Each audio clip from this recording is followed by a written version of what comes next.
Merhabalar Ömer hocam, Karsu Dönmez sözü vermiştiniz. Hadi bakalım Karsu Dönmez'e. Gerçekten Mustafa Kuloğlu istemiş. Uzun süredir de çok isteniyordu. Ben biraz geciktirdim onun analizini.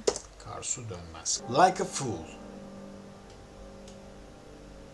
Peki. Şimdi bu şarkıyla ilgili bilgi var mı altta? Hiçbir bilgi yok. Yani sözü ona mı ait, müziği ona ait bilmiyoruz. Well, the sun is down. Şimdi nereden başlayalım? Gene klasiklerle başlayayım. Ben hani bu tür böyle enstrüman çalıp söyleyen şarkıcıları genelde neyle başlıyorum? Diyorum ki enstrüman çalan şarkıcılar bir numara önde başlıyorlar. 1-0. İyi seviyede çalıyorsa yani hakimse işte Sena, Şener düşürdü buydu hani Evrencan bu arkadaşlarımızı hep incelerken ne diyoruz? Enstrümanı yiyorlar. Çok rahatlar enstrümanda.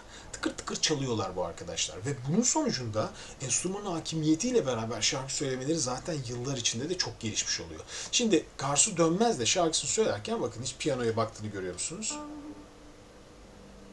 Gördük. Olabilir o kadar da baksın yani nereye bastığını bilmeden de hacklendim burada bir daha. Baştan başlıyorum. Bunu geri alıyoruz arkadaşlar. Tekrar başlayalım. Well, the sun is down. Ama neyi kullanıyor? Kamerayı kullanıyor. Karsu neyi öğrenmiş? Şarkı söylerken kameraları öğrenmiş. Yani kamera kullanmanın nasıl gerekli bir şey olduğunu hep söylüyorum. Yani kamera kullanmak değerlidir. Dünyadaki bütün şarkıcılar, sahne şarkıcıları televizyon programlarından, sahne programlarından edindikleri tecrübelerle bu kameraları kullanmayı iyi bilirler. Yani insanın gözünün içine bakmayı, zaman zaman yandan bakma. Bunlar hep izleyicide güzel etki yaratan şeylerdir. Alternatif müzik yapan kişiler ise yani mesela Karsu'nun ben alternatif müzik yaptığını düşünüyorum şu anda. Caz. Well, Şimdi the sun is down. şu an tamamen bizim gözümüzün içine bakıyor görüyorsunuz değil mi? Söylediği ton. Son derece kolay bir ton. Rahat bir şekilde söylüyor. Konuşur gibi. Finally, I can see your eyes. Bu kullandığı sesler genelde tamam onun göğüs sesleri ama çok daha fazla kafa içi bölgesini kullanıyor genel olarak. Bazı kadın seslerini böyle kullanıyorlar. Hani genelde bizim Türk müziği kullanış stilinde. Yani Türk müziğinden kastım işte Türk sanat müziği, arabesk işte ne bileyim bu tarz stillerde şarkıcılar daha göğüs sesi kullanır böyle kemik gibi göğüs sesi gelir. Bugün inceleyeceğimiz bir sürü arkadaşımız var böyle. Acayip göğüs sesi kullanıyorlar. Hatta Karsu'dan sonra ben biraz sorularınıza ara verip ben kendi size izleteceklerimi izleteyim. Orada böyle göğüs sesi fırtınası yaşayacaksınız.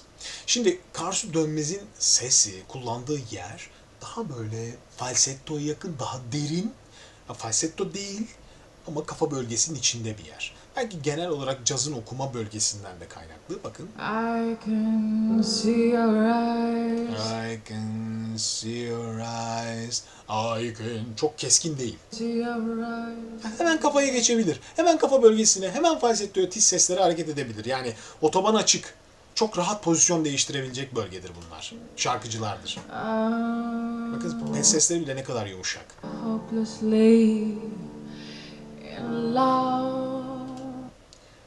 Ya herkesin kendi tercihidir. Ben genelde de aslında bugüne kadar kanalda işte 630-640 tane video var. Bunların 200, 250'si, 300'ü analiz. Hiç şey yapmadım. Yani videolarda hiç kimsenin ne yaptığı ile ilgili çok eleştiri yapmadım. Sadece sesleriyle alakalı ama ben böyle sürekli kamerada bana bakan birinden bir rahatsızlık duydum. Bilmiyorum siz ne hissediyorsunuz? Hatta bu videoya bir anket açayım. O ankette siz hoşunuza gitti mi gitmedi mi bana fikrinizi söyleyin. Bakalım yani bana bakılması, devamlı kameraya bakılması sanki bana söylüyormuş hissi yaratıyor. Güzel, bu tamam. Belki şarkıda verilmek istenen bu. Ama bir şarkıcı bu kadar sanki biraz daha kendine zaman zaman söylemeyi de bilmeli. Biraz önce Tanju Okan izledik değil mi yani? Gözlerini açışı, kapatışı, kendine söyleyişi, hikayeyi anlatışı. In love with a fool.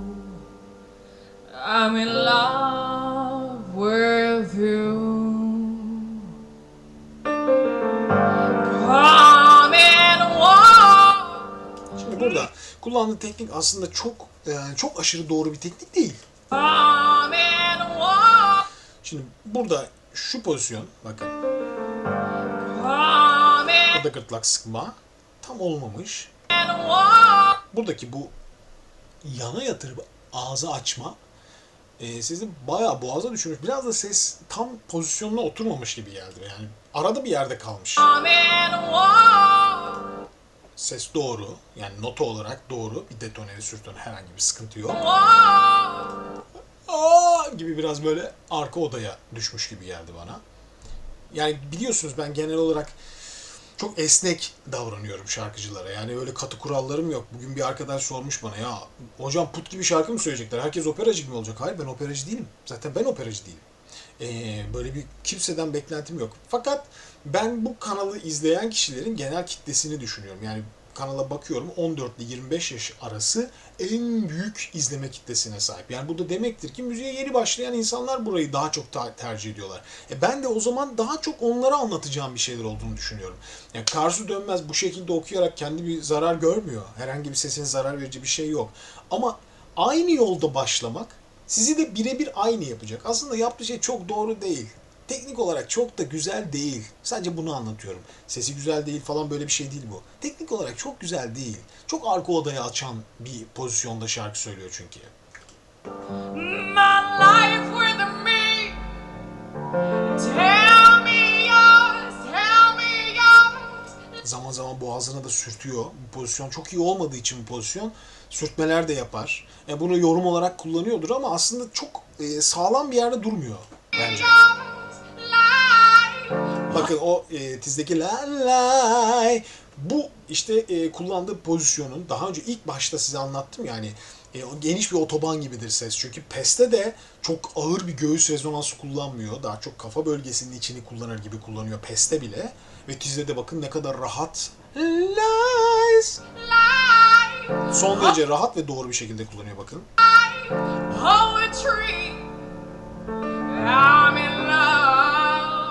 İşte onun gerçek göğüs sesi burada. Tam bu ses. Tam şu la. Bu onun göğüs sesi. Bakın başta yok öyle bir şey. Tam girişe bakın. Gördünüz mü? Falsetto'ya yakın bir yerde kullanıyordu. Şimdi bu onun göğüs sesi.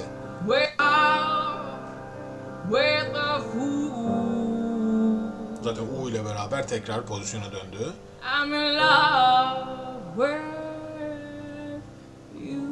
Farklı farklı kullanışlar. Göğüs sesinden falsettoya geçti, tekrar geri geldi. Bazı şarkıcılar hikaye anlatıcılar. Hikaye anlatıyorlar. Size bir kendi dünyalarında size bir hikaye anlatıyorlar. Karsu Dönmez de hikaye size anlatıyor. İşte bütün yaşanan olayları sesiyle size gösteriyor. Haykırışıyla, pesteki yumuşak kullanışıyla, işte o anlatmaya çalıştığı şeydeki ifadeleri size veriyor.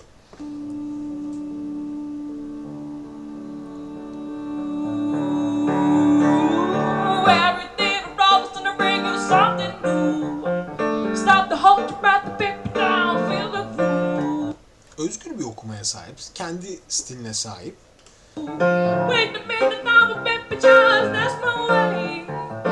Bu tiz seslerinde kullandığı bu yumuşak yer, yani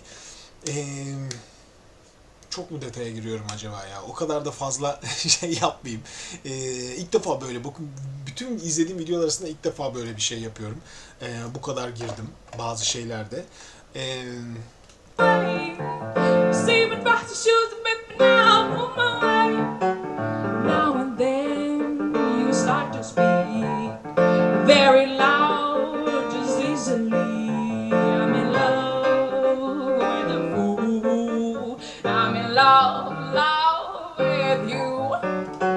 Yani tamamen kendi özgürlüğü içinde size hikayesini anlatıyor. Şahsi bir hikaye. Tamamen kendi hikayesi açıkçası. Nasıl diyeyim? Bazı şarkıcılar, mesela geçen bir öğrencimle bir kayıt yaptık. Yani tizlerde bir ses kullanıyor. diye bir ses çıkıyor. Fakat o şarkıyı başka türlü söyleyemiyor. Ve ona kafayı takmış. Diyor ki yani ben öyle söylüyorum işte ama bak bir sürü şarkıcı var. Onlar iyi şarkıcılar. Bu e'leri böyle yapmıyorlar. Bende çocuk gibi çıkıyor falan filan. Böyle bir devamlı bir kaos yaşıyor şarkıcı. Kendini beğenmemeye başlıyor. Şimdi Karsu Dönmez'in okuyuşunda birçok kişinin çok beğenip birçok kişinin de hiç beğenmeyeceği şeyler var. Yani böyle bir ince çizgi var aslında yapılan şeyde. Çünkü bunu şu sağlıyor, şu nedenle. Karsu tamamen kendi istediğini yapıyor. Ve kendi yaptığı işi, kendi özgürlüğünden de son derece mutlu. Enstrümanını çalarak bunu da ifade ediyor. Yani aslında size müziğini yapıyor. Ben müziğimi yapıyorum. Nokta. Bize de o zaman çok daha fazla bir şey düşecek bir şey düşmüyor. Çünkü zaten söylediği aralıklar böyle çok büyük aralıklarda şarkı söylemiyor. Devamlı ifadeye dayalı bir şarkı stili var.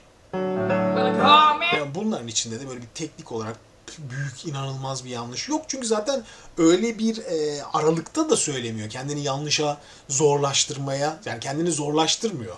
Okumasını zorlaştıracak melodiler yapmamış. Yani göğüs sesinin kafayla ilk bir şey. O pozisyonları yapıyor.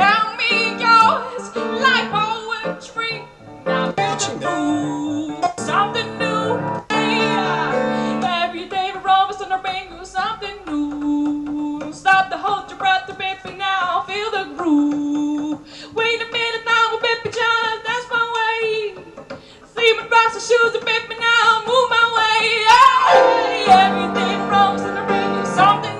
Tam biraz önce herhalde iyi bir video olduğunu düşünüyorum bunu ya. İyi bir şey anlattığımı düşünüyorum size. Lütfen bunu bir eleştiri olarak anlamayın ama genel olarak hani anlatmaya çalışırken, benim ifade biçimimde anlatmaya çalışırken, bir analiz yapmaya çalışırken hani şey gibi nasıl böyle kendi oyuncaklarını yapan, kendi oyuncaklarını size gösteren,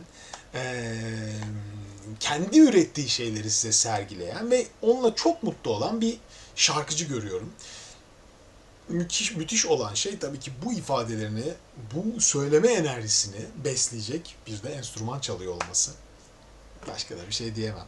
Gerçekten farklı, değişik lezzetler arasında bulunacak güzel bir ses tabii ki. Peki,